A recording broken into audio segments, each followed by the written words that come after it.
щоденна думка життя.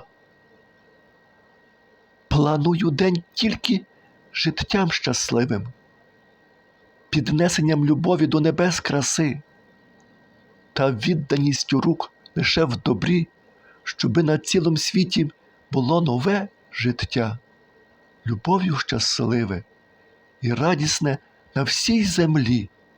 Даруйте мить життя і сійте в світ добро, щоб тільки щастя було в світі, світлом сяяла любов.